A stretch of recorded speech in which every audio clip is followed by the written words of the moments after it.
Et Monsieur Jeune-Maître. Oui, je Monsieur commence Jeune-Maître. et Emmanuel continuera Emmanuel après. Monsieur Jeune-Maître. Merci Madame la Présidente, Madame les vice-présidentes, Mesdames et Messieurs les conseillers régionaux. Depuis plusieurs semaines, l'image de notre pays à l'étranger est écornée.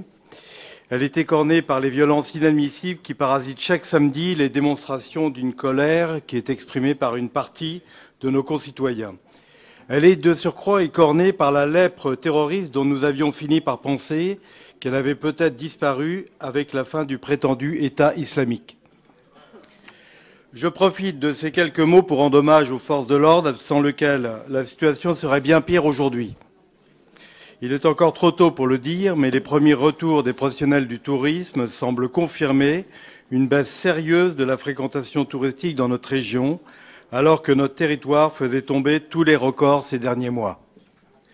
Que ces professionnels soient convaincus que la région se tiendra à leur côté pour les aider à passer ce mauvais temps, comme nous l'avons toujours fait depuis le jour où nous sommes entrés en responsabilité et comme vous leur avez encore démontré, Madame la Présidente, en les recevant récemment pour écouter leurs doléances et établir avec eux les principes de notre soutien. Pourtant, comme je le disais, tout avait si bien commencé. Au cours du premier semestre 2018, notre région comptabilisait le record absolu de 17 millions d'arrivées hôtelières, en hausse de 4,1% par rapport au premier semestre 2017. Par rapport à cette même période, cela représente 700 000 touristes français et internationaux de plus et 500 millions d'euros de consommation touristique en plus. Notre région recommençait à séduire nos voisins européens, que ce soit les Italiens, les Espagnols ou les Allemands. Elle recommençait d'ailleurs à attirer au-delà des frontières de notre continent, à l'image des Japonais qui étaient plus 17% par rapport à ce qu'ils étaient l'année auparavant.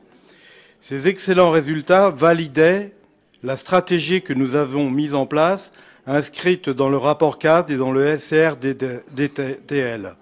Une stratégie d'accompagnement des acteurs du tourisme dans leur modernisation et leur transition numérique et de diversification tant thématique que géographique du secteur, afin de proposer toujours plus, toujours mieux aux touristes du monde entier et de donner la pleine mesure de la destination Paris-Région.